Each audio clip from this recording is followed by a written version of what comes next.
Promise in JavaScript. Promise एक object है JavaScript में जिसकी हेल्प से हम एसिंक्रोनस टास्क परफॉर्म कर सकते हैं। सो आइदर वो फेल होगा या फिर सक्सेस होगा, जो कि हम डिटेल में पढ़ने वाले हैं प्रॉमिसेस की इस वीडियो में। सो बिना टाइम इसके सीधा वीडियो स्टार्ट करते हैं एंड तुम्हें एक चीज़ पता लगेगी कि कॉल बैक हेल का रेस्क्यू है प्रॉमिस एक्चुअली, जो हमने लास्ट वीडियो में कॉल बैक हेल देखा था। सो स्टार्ट करता है video. I am Abhishek Singh, you are watching six pack programmer, let's begin. So server चल रहा साइड में, कंसोल खुला हुआ है। सो प्रॉमिसेस के बारे में देखते हैं। सो सबसे पहले अगर मैं प्रॉमिस बनाऊँ एक, सो प्रॉमिस बनाना बहुत ईजी है। लाइक अगर मैं ए को में स्टोर करता हूँ, ए वेरिएबल है जो कि है प्रॉमिस बनाना, तो हमें लिखना पड़ेगा new and then promise keyword and then यहाँ पे ये एक लेगा कॉल बैक फंक्शन।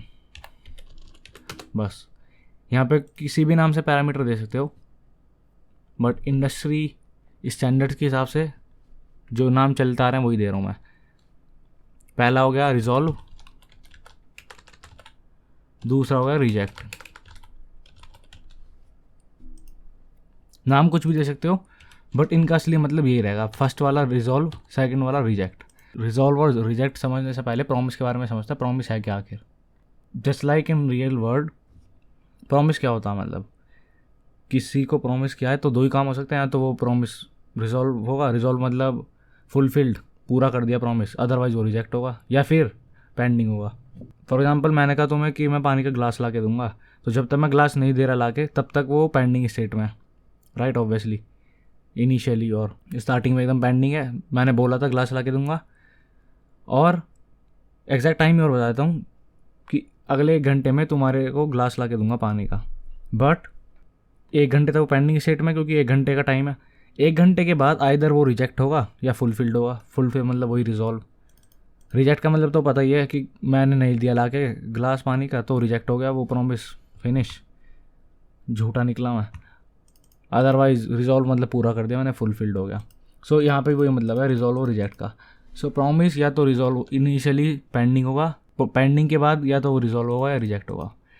सो अगर मैं यहाँ लिखता हूँ रिजॉल्व और इसमें मैंने पास कर दिया promise fulfilled, promise fulfilled, right? Save करूँगा सो यहाँ कुछ नहीं होगा, जो कि मैंने यहाँ रिजॉल्व लिखा है। बट इसकी बजाय अगर मैं रिजेक्ट लिखता और अब करता सेव, तो देखो यहाँ एरर आ जाएगा, अनकॉट प्रॉमिस फुलफिल्ड, या मतलब तो रिजेक्ट देना चाहिए, प्रॉमिस रिजेक्टेड।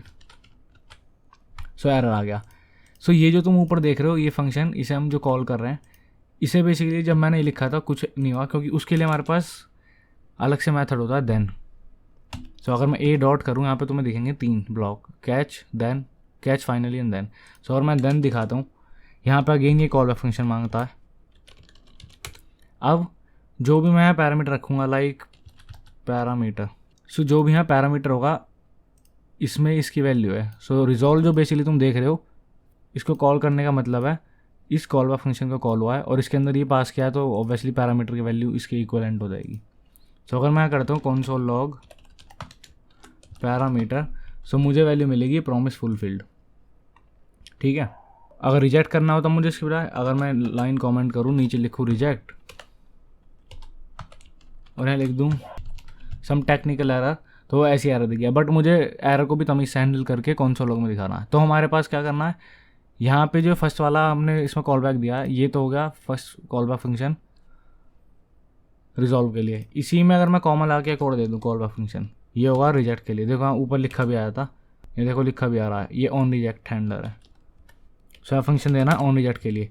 इसमें मैं जो भी करूँगा वो रिजेक्ट वाले के लिए होगा। सो यहाँ करता हूँ console dot log again, and इसमें भी अगर मैं पैरामीटर लिख दूँ या कुछ भी नाम दे सकते तो एरर ही दे देते हैं। ऊपर से एरर रिसीव कर लिया और ये कैसा मिला, रिजेक्ट वाली कंडीशन के थ्रू। सेव करूँगा, सो ये आ गया सम टेक्निकल एरर। सो ऐसे हम देन की का हेल्प से रिजेक्ट और रिजॉल्व दोनों मैनेज कर सकते हैं। और ये जो कॉमा के फर्स्ट वाला पहला या आर्ग्यूमेंट होगा, ये होगा रिजॉल्व के लिए, बाद वाला होगा रिजेक्ट के लिए। बट ये अच्छी प्रैक्टिस नहीं है, मतलब कर तो ये भी सकते हैं, बट करा क्या जाता है जनरली, कैच ब्लॉक यूज़ किया जाता है। जो दूसरा तो मैं दिखा था, कैच ब्लॉक यूज़ किया जाता है रिजेक्ट के लिए। क्यों? क्योंकि आगे तुम एरर हैंडलिंग सीखोगे, उसमें ट्राई कैच ब्लॉक होता है। तो कैच जनरली एरर के लिए ही यूज़ होता है, इसलिए यहाँ पे भी हम डॉट करेंगे। यहाँ तुम्हें दिखा था कैच ब्लॉक। सो यहाँ कैच लिखेंगे। अब क्या हो रहा है, ये स्पेसिफिकली सिर्फ रिजेक्ट वाले को हैंडल करता है मेथड। सो यहाँ पे सिंपली कॉल बैक देना फंक्शन, और यहाँ कुछ भी नाम दे सकते हो, एरर दे देते हैं, स्पेलिंग गलत। एंड अगेन अब मैं कंसोल लॉग कर सकता हूँ यहाँ एरर को। सो आ गया सम टेक्निकल एरर। सो यही सबसे मस्त बात है प्रॉमिस की, हम दोनों कंडीशन को मैनेज कर सकते हैं एक साथ, कि अगर रिजॉल्व हो जाए तो क्या करो, रिजेक्ट हो जाए तो क्या करो, राइट। सो अगर मैं यहाँ एक कंडीशन लगा दूँ, इफ़, पहले तो एक मान लेते हैं, let success is equal to true, true मान लेते हैं, चलो ट्रू है सक्सेस।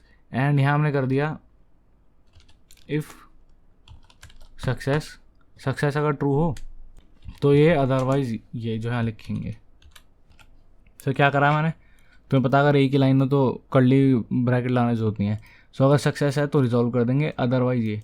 अभी रिफ्रेश करूँगा या इसे सेव करूँगा तो ऑब्वियसली देन वाला ब्लॉक स्टार्ट होगा, क्यों, क्योंकि सक्सेस ट्रू है बाय डिफ़ॉल्ट, और रिजॉल्व को कॉल हो जाएगी। सेव करूँगा सो आ जाएगा प्रॉमिस फुलफिल्ड। बस अगर ये होता फॉल्स, अब आ जाता एरर। सो हम एक साथ चीज़ें मैनेज कर सकते हैं। अभी सक्सेस, फॉल्स और ट्रू जो कर रहा हूँ मैं, अभी तो ऐसे ही कर रहा हूँ, बट इमेजिन कि मुझे फैच करना होता डेटा API के थ्रू, जैसे हमने कॉल बैक के केस में देखा, तब क्या करते हैं। सो पहले तो मैं इस वेरिएबल को छोड़ के फंक्शन बना लेता हूँ, क्योंकि फंक्शन में ही सही लगता है ना सब, क्योंकि नॉर्मली फैच करने के लिए फंक्शन बनाएंगे, ऐसे ही ओपन थोड़ी छोड़ेंगे। सो फंक्शन बनाते हैं, const fetch data is equal to arrow function. और ये अगेन तो वो कर सकते हो, कॉन्स जो पहले पूरा कोड लिखा था वो यहाँ पेस्ट कर सकते हो, कॉन्स्ट ए करके। अदरवाइज ये फंक्शन डायरेक्ट रिटर्न कर देगा न्यू प्रॉमिस।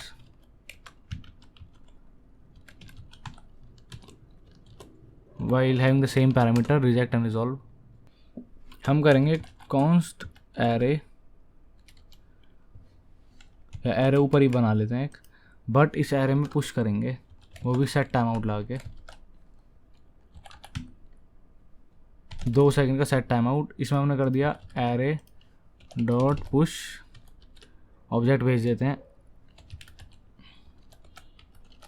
नेम अभी, ठीक है। तो 2 सेकंड बाद इस एरे में पुश हो जाएगा ये।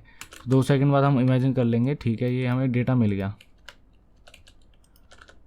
पुश करने के बाद। सो हम यहाँ सिंपली कर देंगे उस केस में रिजॉल्व डेटा फैच। इनफैक्ट यहाँ कंडीशन और लगाते हैं, इफ़ जो हमारी एरे है उसकी लेंथ, एरे की लेंथ 0 से ज़्यादा है, इसका मतलब ये वाला पुश हो चुका है, 0 से ज़्यादा है, उस केस में इसे रिजॉल्व कर देंगे, राइट। एल्स ब्लॉक रह गया। अदरवाइज क्या करो, अदरवाइज रिजेक्ट कर दो, सम टेक्निकल एरर लिख के, सम टेक्निकल एरर, सेव किया। सो इफ एल्स मैंने बना दिया, अगर ये पुश होगा, जो कि अभी होगा ऑब्वियसली, बट जब हम रियल वर्ल्ड सिनेरियोस की बात करते हैं तो कंडीशन में API इसकी लगानी होती है कि API अगर फैच हो पाई है तो क्या करना है, ठीक है। सो इस फंक्शन को बस सिंपली कॉल करना है हमें, फैच डेटा, और इसमें हमें कुछ आर्गूमेंट अगर देना तो दे सकते हैं, राइट। सो ये एरे पास करना चाहो कर सकते हैं, राइट। सो यहाँ लिख देते हैं एरे, जो कि डिफ़ॉल्ट हमने एम्प्टी मान ली, और ये वाली हमने पास भी कर दी एरे। सेव करूँगा तो कुछ नहीं होगा अभी, क्योंकि अभी तक हमने देन ब्लॉक नहीं बनाया। सो ये प्रॉमिस खुद ही रिटर्न कर रहा है। सो डॉट लगाते ही देन आ जाएगा, देन लाइक ये जब हो जाए प्रॉमिस, उसके बाद क्या, इनिशियल स्टेट ख़त्म हो जाए, उसके बाद रिजेक्ट या रिजॉल्व के टाइम पे, उसके बाद के लिए क्या। सो यहाँ पे हम कर देंगे देन क्या करो, कंसोल लॉग कर दो, क्या चीज़ जो हमें यहाँ से वो स्ट्रिंग मिली है, राइट। मैसेज लिख देता मैसेज, एंड ऐसे डॉट कैच करेंगे। सो कैच के लिए भी एक एरो फंक्शन पास कर सकते हैं, console dot log message, and यहाँ मैसेज सेव करेंगे। सो यहाँ देखो 2 सेकंड बाद क्या हुआ, डेटा फैच, 2 सेकंड बाद डेटा फैच हो गया, ठीक है। और सबसे बेस्ट बात क्या है इसकी कि इसे इसका सिंटैक्स छोटा करना है अगर, सो जैसा मैंने बताया कर्ली ब्रैकेट हटाओ, एक ही लाइन में आ चुका है। एंड ऐसे ही इसके केस में कर सकते हैं सेव। सो एरो फंक्शन का तो ये फ़ायदा है, इतना छोटा छोटा सिंटैक्स होता है। और एक और मस्त चीज़ कि हम चेन बना सकते हैं पूरी।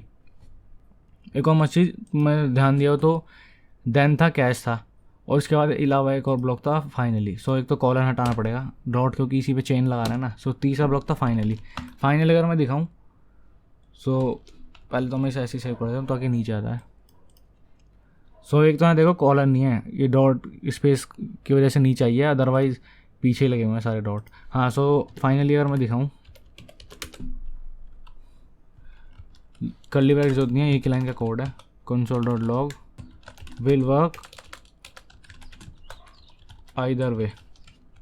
सेव करूँगा तो देखो क्या होगा, data fetch will work either way. Okay, so हमें पता लग गया फाइनली, पहले देन वाला आ गया, उसके बाद फाइनली भी आ गया। ठीक है, सो इसका एक काम करो, इस बार मैं पुश नहीं कर रहा तो एरर आना चाहिए, ठीक है, क्योंकि लेंथ 0 ही है। सेव करूँगा सो इस बार एरर आना चाहिए, सम टेक्निकल एरर, लेकिन ये वाला तब भी आया।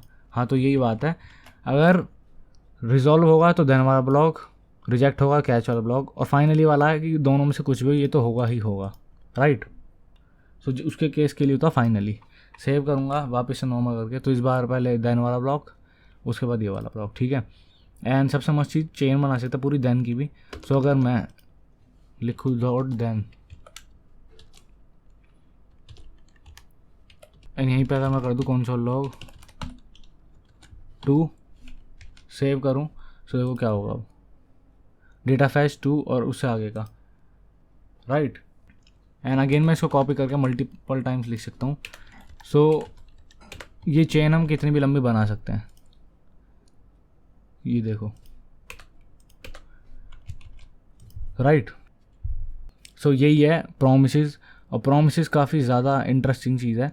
अभी इतना इसे ध्यान से बस बेसिक पढ़ लो, इतना ध्यान से मत पढ़ो, क्योंकि अगर मैं दिखाऊँ तो बहुत सारी चीज़ें हैं प्रॉमिस के साथ भी। अगर मैं लिखता हूँ प्रॉमिस तो इस पर एक है ऑल, बाइंड और रेस और एनी, बहुत सारी चीज़ें हैं प्रॉमिस में। सो इनिशियली इतना सब डिटेल में इतना घुसने की जरूरत नहीं है, कन्फ्यूज़ हो गए उल्टा जितना इसके बारे में पढ़ोगे, क्योंकि आगे कुछ इंपॉर्टेंट टॉपिक आएंगे, पहले वो अच्छे से समझना है। सो बेसिक आइडिया होना चाहिए तुम्हें प्रॉमिस का, और बेसिक आ जाना चाहिए। यहाँ देखो मैंने एक चार्ट बना के रखा हुआ है अच्छे से समझाने के लिए। इनिशियली प्रॉमिस पेंडिंग है, उसके बाद इधर वो फुलफिल होगा या रिजेक्ट होगा। फुलफिल हुआ तो आगे हम ऑन देन में कर सकते हैं, कुछ भी एसिंक एक्शन रिटर्न करा सकते हैं, या फिर रिजेक्ट हुआ तो रिजेक्ट का मैंने बताया था देन में भी कर सकते हैं सेकंड पैरामीटर। अदरवाइज कैच तो है ही, तो कैच ही प्रीफर करते हैं फॉर एरर हैंडलिंग, ठीक है। देन हो गया एसिंक एक्शन के लिए, और कैच हो गया एरर हैंडलिंग के लिए, और रिटर्न करवा सकते हैं और प्रॉमिस, जो कि हम करवा भी रहे थे, इसलिए हम देन की पूरी चेन बनवा पाए, राइट। और ये मत कहना कंसोल लॉक किया था, रिटर्न का किया था, कर्ली ब्रैकेट यूज़ नहीं किए थे हमने कंसोल लॉक कराते वक्त। जो हमारा देन वाला जब हमने चेन बनाई थी उसमें जो देन का कॉल बैक फंक्शन था उसमें हमने कर्ली ब्रैकेट यूज़ नहीं किए थे, तो रिटर्न ही हो रहा था। सो रिटर्न करा प्रॉमिस, आगे हम और जितनी लंबी चाहें उतनी लंबी चेन बना सकते हैं। सो इन्होंने भी डॉट कर रखी है, लाइक सो ऑन। सो यही है प्रॉमिस का कॉन्सेप्ट, बहुत सही। आगे हम देखने वाले हैं एसिंक अवेट, जो इससे भी ज़्यादा मस्त लगते हैं। So stay tuned, if you like this video give this video big thumbs up. Thanks for watching.